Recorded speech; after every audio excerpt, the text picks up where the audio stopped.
नमस्कार, बहुत स्वागत है आपका अपने एमपी के इस खास बुलेटिन में। खबरों के साथ मैं हूं रीनू। सबसे पहले बात करेंगे अहम खबर की। हाथरस कांड में जबलपुर कनेक्शन सामने आया है। जबलपुर की डॉक्टर राजकुमारी बंसल हाथरस में पीड़िता के घर गई थी, जिसे लेकर सवाल उठ रहे हैं।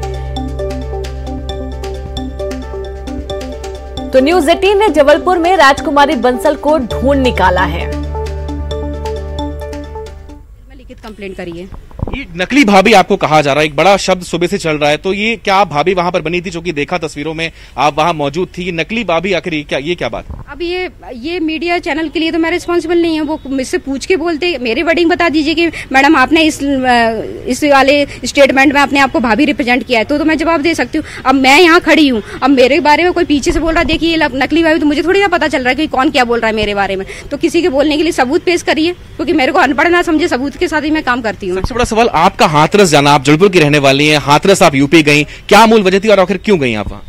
मेरे लिए बस एक मानवता का और इंसानियत का सवाल था, क्योंकि मैं पिछले टाइम से काफी साल से देख रही हूँ कि जो अत्याचार है वो बहुत चरम होता जा रहा है। तो मेरे लिए बहुत असहनीय और पेनफुल हो रहा था, और 3-4 दिन से मैं इतना डिसअपॉइंटेड थी, मैं सो नहीं पा रही थी। तो फिर मैंने डिसाइड किया कि जाके देखना चाहिए, क्योंकि ये वीआईपी लोगों को नहीं पीड़ित परिवार से मिलने दे रहे हैं, मीडिया से नहीं मिलने दे रहे हैं। तो मैं तो एक आम इंसान हूँ, मैं गवर्नमेंट एम्प्लॉई हूँ, तो मेरे को रोकने का तो कोई नियम कानून बनता नहीं है। तो मैंने कहा देखती हूँ जाके, मैं अगर मिलने देते तो मैं जरा मिलकर आती हूँ उनको, और जो मेरी तरफ से होगी आर्थिक सहयोग मैं देकर आऊंगी, क्योंकि मैंने डिसाइड किया था अपनी एक सैलरी मैं उनको देकर आऊंगी। मैं इसके लिए मैं चेक लेके गई थी, उनको देकर भी आई हूँ इनफैक्ट। तो ये था मेरा जाने का वहां मकसद, और मैं केवल गई थी कि 1-2 घंटे में मिलके और सब आ जाऊंगी मैं देख करके। लेकिन वहां पर उन्होंने, जब मैं देखा कि मैं इतनी दूर से आई हूँ, अकेली आई हूँ, इतना रिस्क लेके, इतने टेंस माहौल में भी मैं आई हूँ, तो उनको पता नहीं, थोड़ा मेरे लिए बहुत लगा कि मैडम बहुत सपोर्टिव है, तो बेटा तू एक दो दिन रुक जा, तेरी जरूरत है। तो मैंने कहा अच्छा ठीक है, मैं रुक जाती हूँ। अगर मैंने कहा मेरे आने से आप लोगों को इतना मनोबल मिल रहा है तो मेरे क्या प्रॉब्लम है, ठीक है मैं रुक जाती हूँ। इस तरह से फिर मैंने अगले दिन का टिकट कैंसिल करवाया। आप यूपी एसआईटी की रडार में हैं, किसी वक्त यूपी एसआईटी की टीम यहाँ पर आ सकती है, शायद आपको गिरफ्तार भी कर सकती है। किस तरीके से तैयार हैं आप? तो बिल्कुल मैं तैयार हूँ। गिरफ्तार करेंगी तो कुछ तो बताएंगी, कुछ तो लिंक बताएंगी, तो फिर मैं तब एक्शन ले पाऊंगी ना। अभी तो मुझे पता ही नहीं कि वो किस तरह से मुझे कनेक्ट कर रहे हैं। वो यानी आप वो नकली भाभी नहीं है जिस प्रकार के यूपी एसआईटी बात कर रही है, और नक्सल कनेक्शन आपका नहीं है? बिल्कुल नहीं है, क्योंकि मेरी पैदाइश एमपी की है, मेरा पूरी एजुकेशन एमपी की है, मेरी एमबीबीएस, मेरी डीओएमएस, मेरी डिग्री, एमडी की डिग्री पूरी यहाँ एमपी की है। मैं कॉलेज में यहाँ पे वर्किंग हूँ और इंदौर में रही हूँ। तो मेरा पूरा जो भी है आज तक का, मेरी शादी मतलब एमपी में हुई है, ग्वालियर में। तो मेरा एमपी से बाहर मैं कभी गई नहीं हूँ। किस तरह से कनेक्ट कर रहे हैं तो मैं जानना चाहूंगी, कि मुझे भी तो पता होना चाहिए कि कैसे कनेक्ट कर रहे हैं। एक और सवाल मेरा, क्या कहेंगी यूपी एसआईटी की टीम आखिर इस प्रकार से क्यों गया, क्यों रचना है, या जानबूझ के झूठ को परोसा जा रहा है, या एक नई कहानी गढ़ी जा रही, क्या कहना है आपका? तो ये तो उन्हीं से पूछना पड़ेगा ना सर, उनका बिहाफ मैं कैसे क्लियर कर सकती हूँ। लेकिन अंतिम बात मेरी है, पूरा जो हाथरस का कांड हुआ, आप वहां पर गई थी, आपने क्या पाया? जो पीड़ित पक्ष, अभी मीडिया में इस प्रकार की बातें चल रही हैं, तमाम बातें हो रही हैं, जांच का एंगल भी है, रेप नहीं हुआ ये बात की पुष्टि मेडिकल रिपोर्ट में हुई। पीड़िता के हम परिजनों की बात तो नहीं करेंगे, लेकिन फिर भी इस पूरे घटनाक्रम पे आपका क्या कहना है? क्या न्याय मिलेगा बच्ची को, या आखिर असल घटना क्या है? असल घटना मैं शुरू से करूं, क्योंकि क्लिपिंग आपकी ये 10-15 मिनट की हो सकती है, क्योंकि पूरा वाकया बताना पड़ेगा मुझे। ये था कि मम्मी से पूछा गया, पीड़िता की मां से, कि तो उन्होंने बताया था कि ये 14 तारीख की सुबह 9 बजे खेत में मौजूद थी बेटी उनकी, और ये घास काटने का काम कर रही थी बेटी, और मम्मी भी कर रही थी। तो वो खेत में एक कोने में मम्मी थी काम कर रही थी, दूसरे कोने में उनकी बेटी काम कर रही थी, और जो उनका बड़ा बेटा था वो घास का गट्ठर लेके वो घर पर डालने आया था, मतलब वो वहां पर नहीं मौजूद था खेत में। तो मम्मी बोलती कि कुछ टाइम बाद मैंने देखा कि कहीं दिख नहीं रही है उनकी बेटी, तो उन्होंने फिर उसको ढूंढने की कोशिश करी। तो वो ढूंढ रही थी, आवाज लगा रही थी, वो उनको नहीं दिख रही थी। फिर उनको थोड़े से आहट और कराहने की आवाज आई, तो उन्होंने फिर अपनी बेटी को ढूंढ लिया और ट्रेस कर लिया। फिर देखा कि उनकी हालत बहुत खराब है बेटी की, पूरी उसकी मुंह से ब्लीडिंग हो रही है उसकी, और गले पे बहुत निशान है, उसके लोअर बॉडी पार्ट पर कपड़े नहीं है, तो और वो बिल्कुल बोल नहीं पा रही है, लगभग बेहोशी की हालत में। तो फिर उन्होंने घर पे खबर भिजवाई, तब फिर भाई आया और फिर लेके फिर हाथरस डिस्ट्रिक्ट हॉस्पिटल गए थे। हाथरस डिस्ट्रिक्ट हॉस्पिटल की ये रिपोर्ट मैंने खुद देखी है, तो उसमें लिखा था कि सीरियस कंडीशन है पेशेंट की, इसलिए हमने मेडिकल एग्जामिनेशन नहीं किया है, और उन्होंने फर्स्ट एड देके सीधे पेशेंट को रेफर कर दिया अलीगढ़ मेडिकल कॉलेज के लिए। तो अलीगढ़ मेडिकल कॉलेज में वो आई थिंक सेम डे चली गई है 14 तारीख को, तो वहाँ रही है 14 से लेके 28 तक वो रही है। तो वहाँ पर उस बीच में माँ ने बताया कि ना लड़की कुछ स्टेबल भी हुई है, उसने बिस्किट्स भी खाए हैं, चाय पी है, बात की है, और इसी दरमियान उसने अपना मृत्यु के पूर्व जो बयान है, डाइंग डिक्लेरेशन, वो उसने दिया है। तो वो मैंने भी बोला कि मुझे भी नहीं लग रहा था कि एज ए डॉक्टर होने के नाते कि मेडिकली वो इतना स्टेबल लग रही थी, साउंड थी, ओरिएंटेड थी, सबको पहचान रही थी, रिस्पॉन्स कर रही थी। तो मुझे लग नहीं रहा था कि वो सर्टिफाई हो जाएगी या डेथ हो जाएगी उसकी। मुझे लग रहा था कि सर्वाइव कर जाएगी। लेकिन फिर बोलती कि हमें ऐसा शक है कि शायद वहां पर कुछ दिया जा रहा था, गलत ट्रीटमेंट किया जा रहा था। फिर उसके बाद और कंडीशन, हालत उसकी बिगड़ने लग गई, उसको सांस लेने में तकलीफ होने लग गई। तो फिर उसको फिर ना दिल्ली रेफर किया गया एम्स में। लेकिन एम्स वालों ने एडमिट नहीं किया, तो फिर उनको मजबूरन सफदरजंग में उनको एडमिट करना पड़ा। 28 की बात है और 29 की मॉर्निंग में तो ये डेथ हो गई है। तो इतना यहाँ तक का मैंने आपको बता दिया। बताइए। बेशक, लेकिन ये कहीं ना कहीं ठीक बात नहीं हुई आपका ये कहना। लेकिन स्पष्ट तौर पे आपका जबलपुर से हाथरस जाना, यानी कहीं भीमसेना से आपको कोई कनेक्शन तो नहीं, ये बात भी सामने आई थी। क्या भीमसेना से आप ताल्लुकात रखती हैं? उनके थ्रू आप वहां पहुंची? किस तरीके से आप वहां पहुंची? चूंकि लगातार वहां सामाजिक संगठन भी सक्रिय रहे, किसी से आपका कांटेक्ट हुआ था, उनके माध्यम से आप वहां पहुंची? देखिए, मैं पिछले करीब 2017-18 से तो मैं सोशली बहुत एक्टिव हूँ। मैं अपनी एक्टिविटीज सारी दिखा सकती हूँ। जब मैं अपने जबलपुर क्षेत्र में इतना एक्टिवली काम कर रही हूँ, ग्वालियर मेरा मायका ससुराल है, वहाँ भी एक्टिवली काम कर रही हूँ, तो लोग मुझे जानते हैं। मैं मिलना जुलना मेरा सबसे रहता है। तो भीमसेना, भीम आर्मी, ये तो मुझे नहीं पता, लेकिन ये पता है कि सब लोग मुझे जानते हैं। चाहे वो भले ही आपके बाम सेफ हो, भले ही वो समता सैनिक दल हो, सब लोग मुझे जानते हैं कि हाँ, ये मैडम है जो एक्टिवली काम करती हैं, आके बोलती है और हमेशा मदद करने के लिए रेडी रहती है। और वो किस तरह से देख रहे हैं तो वो मुझे नहीं पता, उसके लिए मेरे पास कोई क्लैरिफिकेशन नहीं है। अंतिम सवाल, ना ही आपका नक्सल कनेक्शन है, ना ही आपका भीमसेना से कोई ताल्लुकात और ना ही किसी साजिश के तहत आप वहां गई थी, ये आप एडमिट कर रही हैं? बिल्कुल बिल्कुल एडमिट कर रही हूँ मैं। ठीक है, तो ये थी राजकुमारी बंसल जो बता रही हैं कि जिस प्रकार से यूपी एसआईटी की टीम ने उन पे आरोप लगाए हैं, नक्सल कनेक्शन होने की बात कही है, भीमसेना से ताल्लुकात होने की बात कही है, दंगा भड़काने की बात कही है, ये तमाम आरोप जो है वो निराधार हैं। ये सिर्फ मानवीयता के नाते वहां पर गई थी और जिस प्रकार से दलितों में अत्याचार लगातार हो रहे हैं, इन घटनाओं से वो आहत थी और इसी के मद्देनजर आर्थिक मदद और 1 महीने की सैलरी भी जो है वो उन्होंने पीड़िता के परिवार को वहां हाथरस जाकर के दी है। कैमरा पर्सन वीरेंद्र मिश्रा के साथ प्रतीक अवस्थी, न्यूज़ 18 जबलपुर।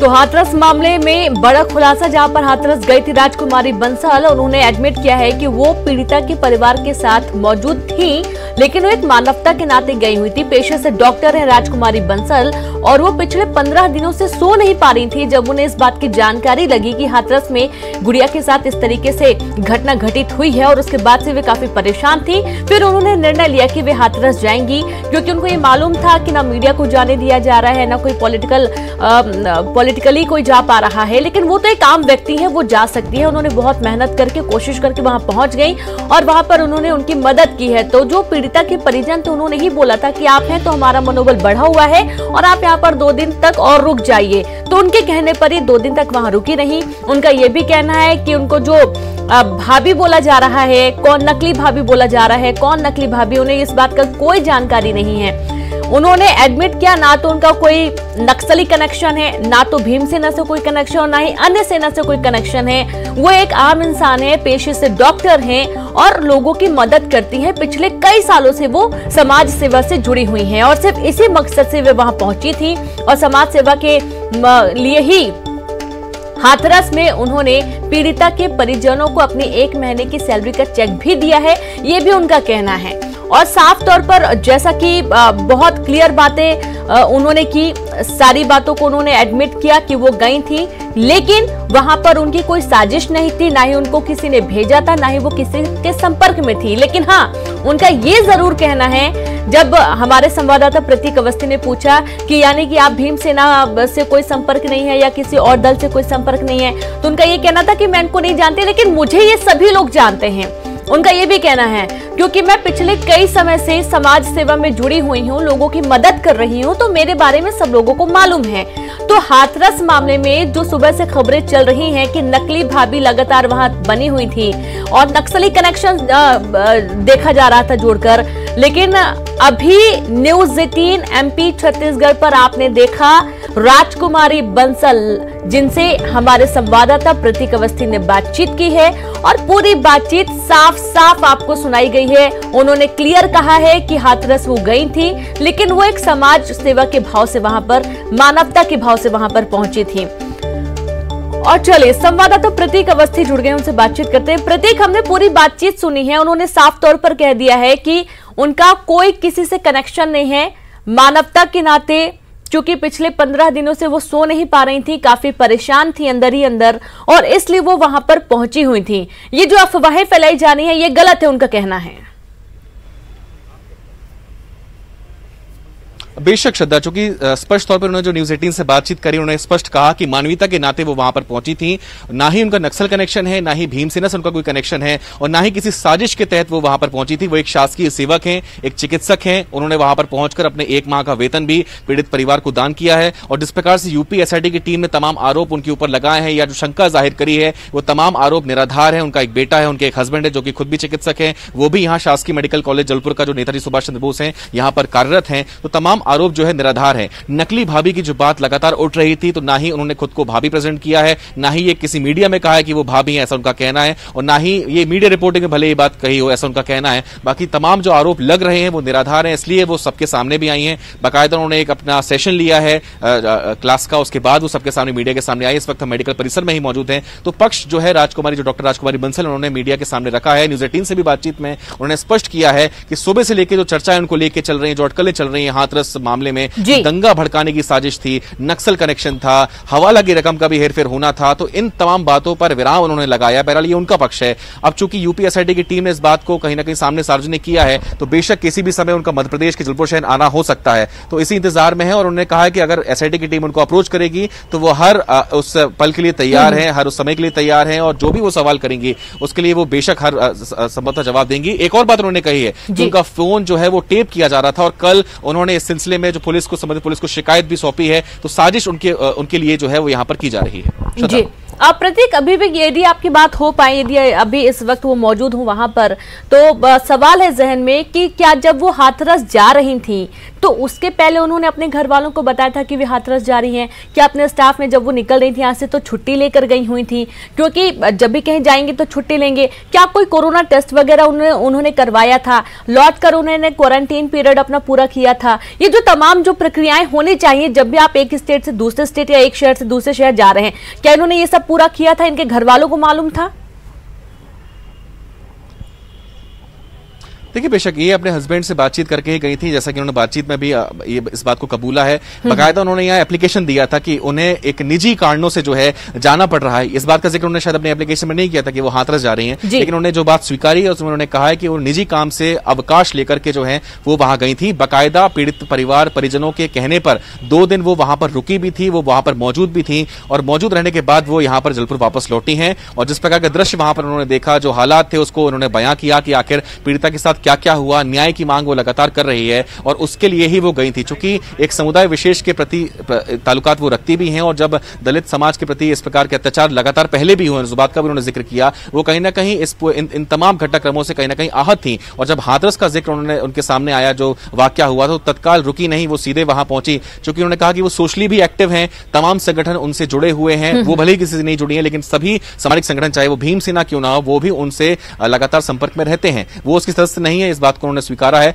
लेकिन जो भी हो, इन तमाम बातों को मद्देनजर रखते हुए एक सामाजिक अपने दायित्वों को पूरा करते हुए वहां पर पहुंची थी, और उन्होंने अपनी 1 मंथ की सैलरी भी दान करी। ये इनका पक्ष है। तो आखिर जो ये तमाम पक्ष जो रख रही है राजकुमारी जी, इससे एसआईटी यूपी कितना संतुष्ट होती है, और क्या वो आती है और जांच करेगी या रडार में लेगी, ये तमाम जो प्रश्न है वो अभी खड़े हो रहे हैं। और बेशक इंतजार करना पड़ेगा कि आखिर यूपी पुलिस का इन तमाम पूरा घटनाक्रम हुआ है या राजकुमारी जी का जो कथन है, इस पर उनका क्या रिएक्शन होता है।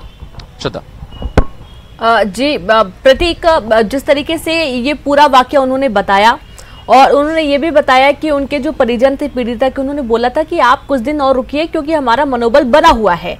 इस दौरान वहां पे जैसी भी स्थिति थी वो हम सबने देखी है, लेकिन सबसे बड़ी बात यह है कि इनका नाम कैसे सामने आ गया, नकली भाभी के नाम से ये कैसे सामने आई हैं, इनका ये नक्सली कनेक्शन जोड़ना, भीमसेना से जोड़ना। हालांकि एक क्लू भी है, एसआईटी को तो एक क्लू ही बहुत होता है। उन्होंने ये भी बोला जब आपसे बात कर रही थी कि मैं नहीं जानती, लेकिन हाँ मुझे सब जानते हैं, जो भीमसेना है, जो अन्य सेनाओं की भी उन्होंने नाम लिए हैं, वो भी मुझे जानते हैं क्योंकि मैं सोशली बहुत ज्यादा एक्टिव हूं, तो उन सबको मालूम है मेरे बारे में। तो कहीं ना कहीं थोड़ी बहुत जान पहचान तो होगी। देखिए श्रद्धा, देखिए बेशक श्रद्धा, ये तमाम जो पहलू हम या आप उठा रहे हैं, ये इन्वेस्टिगेटिंग एजेंसी जो होगी, ये दरअसल उनका पहलू है कि आखिर वो इस प्रकार के इन तमाम घटनाक्रमों को किस एंगल पे लेती है, क्या कोई क्रिमिनल एंगल इनको मिल रहा है या नहीं मिल रहा है। बेशक जो हमारे सवालात थे कि आखिर आप वहां क्यों गई, उनका जवाब था चूंकि मुझे कहीं ना कहीं आहत थी और मैं धर्म विशेष जो उनका है, समुदाय विशेष, उस पर लगातार अत्याचार जो हो रहे हैं उससे बेहद आहत हूं, इसलिए मैं वहां पहुंची। मेरा वहां पहुंचने का जो दूसरा मकसद था कि मैं अपनी 1 महीने की सैलरी उनको दान करूं। उन्होंने ये भी स्पष्ट किया कि मैंने अपनी 1 महीने की सैलरी जो है वो दान की। तीसरा सवाल जब हमने पूछा कि आखिर आप वहां रुकी क्यों नहीं, लगातार मीडिया के सामने ये बात आई कि आप भाभी हैं, आप भाभी प्रदर्शित हो रही थी। उनका जवाब था कि भाभी मैंने खुद को नहीं बताया, ये मीडिया ने मुझे भाभी का जो रिश्ता है वो दे दिया। और दूसरा, पीड़ित के परिजनों ने जब मुझसे कहा कि आपके यहां रहने से मेरा मनोबल बढ़ रहा है, इसलिए इसी वजह से मैं वहां 2 दिन रुक गई। तो यहां ये सवाल खड़ा होता है कि जो अपने नहीं थे, जो पराये थे, आखिर उनसे इतना अपनापन कैसे बढ़ गया अगर आप वहां रुक गई। ये सवाल अब बेशक एसआईटी इनसे करेगी। और जो छुट्टी आप लेकर के गई थी वो कितने दिनों की थी, तो ये जो 2 दिन बढ़ गए, क्या इसका आपने स्वीकृति ली थी या नहीं ली थी, मैनेजमेंट को आपने कितना आखिर अपने कॉन्फिडेंस में लिया था, ये तमाम जो सवाल हैं वो बेशक एसआईटी भी इनसे पूछ सकती है। आम जनता के जहन में भी आ रहे हैं, हमारे जहन में भी ये सवालात आ रहे हैं। तो तमाम जिस प्रकार के आरोप बड़े गंभीर लगाए गए कि नक्सल कनेक्शन है, भीमसेना से ताल्लुकात है, दंगा भड़काने का आरोप है, एक बड़ा हवाला जो रकम है वो खपाई जानी थी, इस पूरे घटनाक्रम को एक बड़ा स्वरूप दिया जाना था। तो जो भी सवालात और जो भी ये तमाम बातें उठ रही हैं, तो उनसे इनका कनेक्शन किस प्रकार का है, इन्वेस्टिगेटिंग एजेंसी तय करेगी। फिलहाल इनका पक्ष हमने आपके सामने रखा है, आम जनता के सामने रखा है, तमाम आरोपों को निराधार बताया और हर पल हर जांच के लिए ये रेडी है। बिल्कुल बिल्कुल, अब कॉन्फिडेंस भी समझ में आ रहा है कि वो बिल्कुल निष्पक्ष हैं, वो बिल्कुल उन्होंने मानवता के भाव से हाथरस पहुंची थी। प्रतीक, फिर भी सवाल खड़े होते हैं कि हाथरस में कोई भी व्यक्ति नहीं जा पा रहा था, सभी को बंद कर दिया गया था, जो आसपास के पड़ोसी थे उनको भी नहीं जाने दिया जा रहा था, ना उनके घर कोई आ पा रहा था। तो सवाल यही है कि ये कैसे उस जगह पहुंच गई, फिर वहां से निकल कर भी आई। हालांकि बाद में निकल कर आना थोड़ा सा आसान हो गया क्योंकि सब कुछ खुल गया था, लेकिन जिस दिन से पूरा घटनाक्रम शुरू हुआ, मीडिया भी गांव के घर के पास तक नहीं जा पा रही थी। तो राजकुमारी बंसल कैसे पहुंची, ये भी एक अहम सवाल है। बेशक करीब 3 तरह के आसपास ये पहुंची, जो बातचीत में उन्होंने जिक्र किया है कि आखिर वे यहाँ पहुंची। तो मेरा उनसे यही सवाल थे कि आखिर किन सामाजिक संगठनों के आप जुड़ी हुई थी जिनके मद्देनजर आप वहां पहुंची। बेशक कहीं ना कहीं किन्हीं लोगों से बातचीत करके ही आप वहां दाखिल हुई होंगी। तो उन्होंने बताया कि हाँ, मेरे पति ने इन तमाम लोगों से संपर्क किया था, उन्होंने रूट बनाया कि रूट कहां से कैसे जाना, और ये अकेली ही गई। बेशक इतनी दूर का अगर सफर तय करना, ये सवाल खड़ा होता है कि आखिर आपने हस्बैंड को क्यों नहीं लेके गई, आप एक अकेली महिला हैं और आप अगर वहां चली गई। तो बेशक ये मैं वही उस बात को पुनः दोहराऊंगा, ये तमाम जो सवाल इन्वेस्टिगेशन एजेंसी के हैं जो उनसे पूछेंगे क्रिमिनल एंगल पे जब वो जांच करेंगी, तो ये सवाल उठ रहे हैं आखिर वहां अकेले क्यों चली गई, आखिर अपने बच्चे को और पति को छोड़ के वहां इतने दिन वो क्यों रही, क्या उन्हें घर की चिंता नहीं सताई। एक गृहिणी होने के नाते, एक मदर होने के नाते तमाम सवाल जो है वो उठते हैं। तो बेशक ये जवाब एसआईटी भी इनसे पूछ सकती है, आम लोग भी इनसे पूछ रहे हैं, लेकिन बार बार इनका जवाब यही है कि मानवीयता के आधार पर मैं वहां थी और चूंकि मैं सामाजिक संगठनों से जुड़ी हुई हूं, एक सामाजिक कार्यकर्ता के रूप में भी खुद को देखती हूं, शासकीय सेवक होने के नाते भी, इस वजह से ही मैं वहां पर मौजूद थी। बेशक ये वहां कैसे पहुंच गई,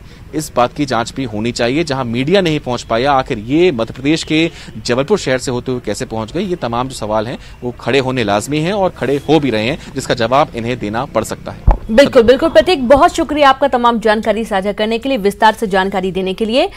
और चलिए एक बार आपको सुनाते हैं, हाल ही में कुछ मिनट पहले हमारे संवाददाता प्रतीक अवस्थी ने राजकुमारी बंसल जी से बातचीत की है, उसके कुछ महत्वपूर्ण अंश आपको सुनाते हैं।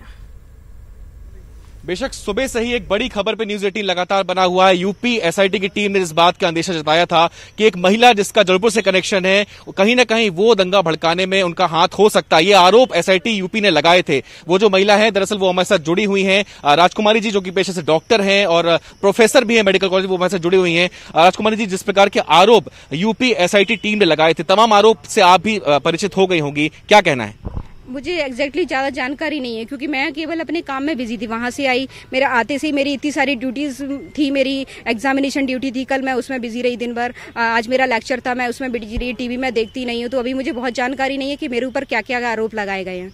दंगा भड़काने का और स्पेशल रूप से नक्सल कनेक्शन की बात यूपी एसआईटी की टीम ने करी है, इस पे क्या कहना है? तो अभी ये अगर वो कुछ भी बोल रहे हैं तो इसके लिए मैं कैसे जिम्मेदार हूँ? मुझे बताया जाए कि किस तरह से कौन सी चीज को कैसे देख रहे हैं, तब तो मैं उस पर क्लैरिफिकेशन अपना दे पाऊंगी ना। आप कब गई थी हाथरस और कब आपका वापसी हुई थी? क्योंकि पेशे से आप डॉक्टर हैं, सूचित आपने किया था यहाँ पे किस प्रकार से पूरा? जी मैं 3 तारीख को मैं दोपहर में यहाँ से निकली हूँ और 4 तारीख की 11:20 पर मैं वहाँ पहुंची हूँ हाथरस, और 6 तारीख तक मैं वहाँ थी। मैं 2-3 बजे तक, मुझे लगता है 2 बजे तक थी मैं। और मैंने 3 तारीख की सुबह फोन पे किया था अपने हेड ऑफ द डिपार्टमेंट को कि सर मुझे एक अर्जेंट काम आ गया है, मैं जा रही हूँ, आज मेरा क्लास है, लेक्चर है, तो मैं नहीं ले पाऊंगी आज मैं, बस। लेकिन इसके साथ ही आपने कल एक शिकायत भी करी कि आपकी कॉल को रिकॉर्डिंग ट्रेस किया जा रहा है, क्या कहेंगे? हाँ, ये मुझे मैंने बताया कि जैसे पूरा वाकया कि मेरा अभी जो नंबर है जो कि सार्वजनिक हो चुका है, जो मेरा करीब 10-12 साल पुराना नंबर है, जो मेरी आईडी से चल रहा है, अचानक से मेरा नंबर मेरे परिचितों के फोन रिकॉर्ड में उज्बेकिस्तान के नाम से शो हो रहा है। तो इसी को लेके मुझे डाउट हुआ कि मेरे नंबर के साथ टैंपरिंग की जा रही है, और कल मैंने उसी के सिलसिले में मैंने साइबर सेल में लिखित कंप्लेंट करी है। ये नकली भाभी आपको कहा जा रहा है, एक बड़ा शब्द सुबह से चल रहा है, तो ये क्या आप भाभी वहां पर बनी थी? जो कि देखा तस्वीरों में आप वहां मौजूद थी, नकली भाभी आखिर ये क्या बात? अब ये मीडिया चैनल के लिए तो मैं रिस्पॉन्सिबल नहीं हूँ। वो मुझसे पूछ के बोलते, मेरे वर्डिंग बता दीजिए कि मैडम आपने इस वाले स्टेटमेंट में अपने आप को भाभी रिप्रेजेंट किया है, तो मैं जवाब दे सकती हूँ। अब मैं यहाँ खड़ी हूँ, अब मेरे बारे में कोई पीछे से बोल रहा है देखिए ये नकली भाभी, तो मुझे थोड़ी ना पता चल रहा है कि कौन क्या बोल रहा है मेरे बारे में, तो किसी के बोलने। तो चलिए कुछ और अहम खबरों का रुख करते हैं। मंत्री भूपेंद्र सिंह ने इस मामले में कहा है कि देश को तोड़ने की कोशिश का हिस्सा लगती है, और जब भी इस तरह की कोशिश होती है तो राहुल गांधी ऐसे लोगों के साथ खड़े नजर आते हैं। उनकी माने तो मामले में और भी तथ्य सामने आएंगे। आज जानकारी आई है कि हाथरस के मामले में एक महिला जो कि जिसका नक्सली कनेक्शन बताया जा रहा है, वो वहाँ पर पीड़ित परिवार के घर साथ में रही है, कहीं दूर का रिश्तेदार बता के। ये नए तथ्य सामने आए हैं और मुझे लगता है कि इसमें और भी नए तथ्य सामने आएंगे, और एक जो देश को तोड़ने का षड्यंत्र चल रहा है, ये उस षड्यंत्र का एक हिस्सा लगता है। और जब भी कोई देश को तोड़ने वाले षड्यंत्र होते हैं तो राहुल गांधी जी हमेशा उनके साथ खड़े दिखते हैं, और इस घटना में भी और भी तथ्य सामने। ब्रेक के बाद एक बार फिर से आप सभी का स्वागत है। खबर इंदौर से। इंदौर में साधु और शैतान वाले पोस्टर पर बीजेपी ने सफाई दी है। इस मामले में कांग्रेस ने चुनाव आयोग में शिकायत की है, जिसके बाद बीजेपी बैकफुट पर आ गई है। बीजेपी ने कहा कि पोस्टर में कहीं नहीं लिखा है कि कौन साधु है और कौन शैतान है, ये तो कहावत है, और हमने कभी भी कांग्रेस प्रत्याशी को शैतान नहीं कहा। बीजेपी ने चुनाव आयोग से मामले की जांच की मांग की है।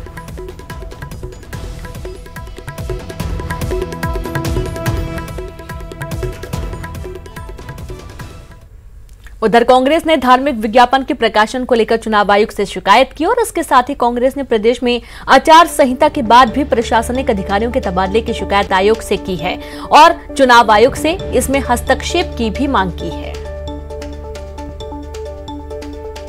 हम यहाँ पर बात कर रहे हैं कि ये घड़ी है सामेर के इम्तिहान की, और ये लड़ाई है साधु और शैतान की। जो नारा है, इस नारे को हमने तो जनता के बीच में रखा था कि सामेर के मतदाता तय करेंगे साधु कौन है और शैतान कौन है। कांग्रेस इतनी जल्दी में उसने अपने आप को तय कर लिया कि हम ही शैतान है, तो कहीं ना कहीं उनके मन में थोड़ा चोर की दाढ़ी में तिनका, तो उनकी चोर की दाढ़ी में तिनका है, उनको मालूम है शैतान कौन है, इसलिए जो कल जनता तय करे उसके पहले हम खुद तय कर लें। ये इस प्रकार का ये जब आरोप लगाकर हमको भारतीय जनता पार्टी को बदनाम करने का प्रयास कर रहे हैं। इंदौर में सीएम के कार्यक्रम के आयोजक पर चुनाव आयोग का डंडा चला है, और आयोजन सांवेर में हुए कार्यक्रम में सोशल डिस्टेंसिंग का पालन नहीं करने पर पुलिस ने आयोजक भाजपा नेता पुरुषोत्तम जायसवाल के खिलाफ मामला दर्ज किया है। सांवेर उपचुनाव को लेकर गुरुवार को सीएम के कार्यक्रम में बड़ी भीड़ जुटी थी। मुख्यमंत्री शिवराज सिंह चौहान ने उपचुनाव से पहले धान के किसानों को बड़ा तोहफा दिया है। सरकार ने अधिकारियों को धान खरीदी केंद्र बढ़ाने के निर्देश दिए हैं। शिवराज सिंह चौहान ने कहा कि सरकार किसानों का धान का एक एक दाना खरीदेगी। धान खरीदी केंद्र पर किसानों को लंबी लाइन नहीं लगानी होगी। धान खरीदी केंद्र पर खरीद को लेकर समुचित व्यवस्था करने का निर्देश सीएम ने अधिकारियों को दिया है। समर्थन मूल्य पर सरकार किसानों का सारा धान खरीदेगी।